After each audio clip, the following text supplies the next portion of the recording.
Hi Saints supporters. What I'm going to say is not going to be perfect, but I will try to be as honest and clear as I can be, and I think you deserve that.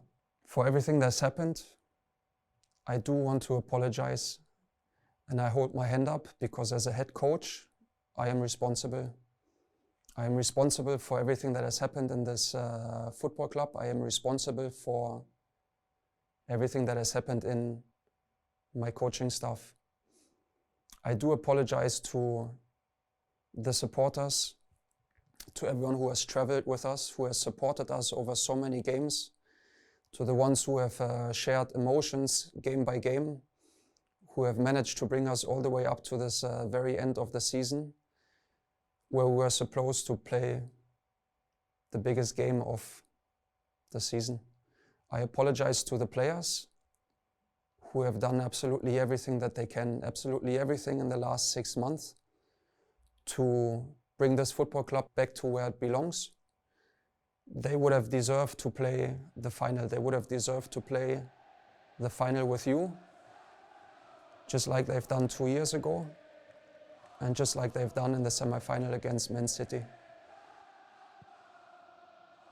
40,000 of you traveling to Wembley to support the team. The chance to bring the last 6 months to an end that the season would have deserved. It hurts, and it hurts to see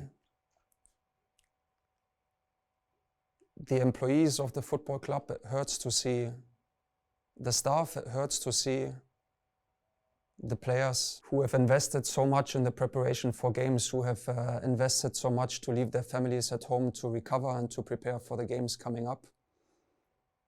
Who it hurt so much to see their pain on the day the decision came in, because it has such a big impact, not just on them and their career, but also on their families. I apologize to all of the clubs that have been involved, and mostly I apologize to our supporters. I have come to this football club in the summer as a 21s head coach. And I have seen from the very first day what this club stands for. I've seen that the club has suffered a lot, especially in the last season, and that it needed a restart for us to grow the connection to the supporters, grow the connection within the community.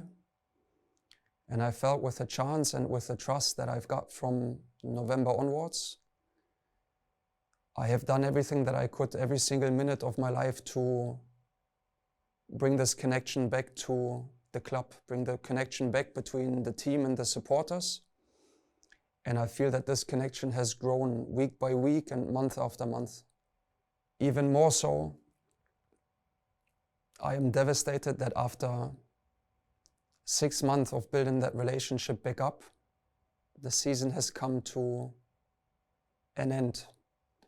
Come to an end that couldn't have left us in a worse place than we are in right now. When I worked in Italy for over 4 years, every starting lineup that we've chosen for the games was always out in the media before games. And the reason is that our training sessions, especially the ones before games, have always been observed from media and have always been observed from opponent teams that we came up against. Guardiola has spoken about this at his time at Bayern Munich, that it has been common practice in Germany to observe training sessions, knowing that other teams would do the same. I don't want to say this to excuse anything that we have done. I just want to give you context in the way that I grew up in the football world.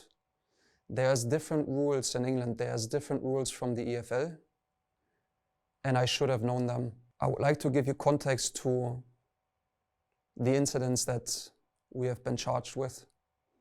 Against Oxford, we have prepared the game, and we have been very consistent in the months of November and December in our starting lineup. When we were preparing the game, we found out that Oxford have changed their manager.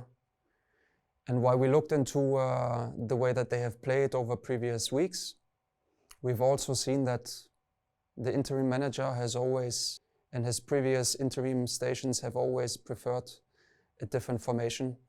So we have decided to send someone to have a look at the training session to see if they would switch from a back five to a back four.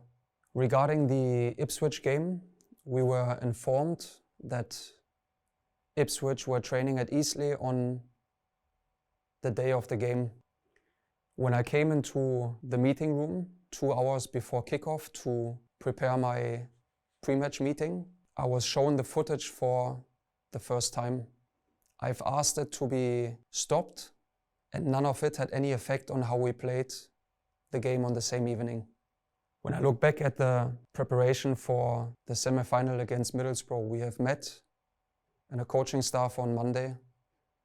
And while we prepared for the game, we also wanted to find out if Middlesbrough would play with Hayden Hackney and if he would be back fit for the game. And we have made a decision on Monday to send somebody to observe a training session and find out if he would be available for the game or not. We have trained on Tuesday and we have finished our preparation on Wednesday. And on Wednesday we have given the starting lineup to our players and we have finished our tactical preparation. We have disclosed our training session and we have disclosed our meeting from Wednesday to show, and this is the bitter irony of the cases, that none of what has happened had any effect on the sporting performance.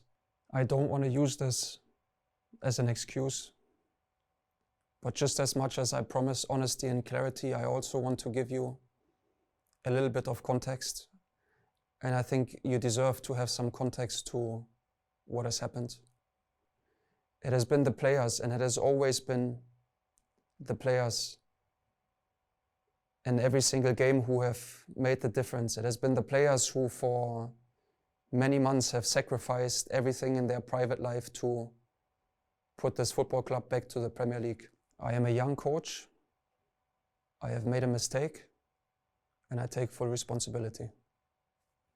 I want to thank Dragan and the board for the support, especially in times like this. With everything that I have said, without script and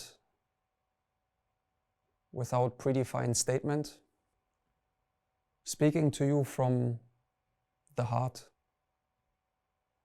I hope that you have an overview of what has happened over the last weeks, and I hope that over time you can understand and forgive. And I hope to see you all soon.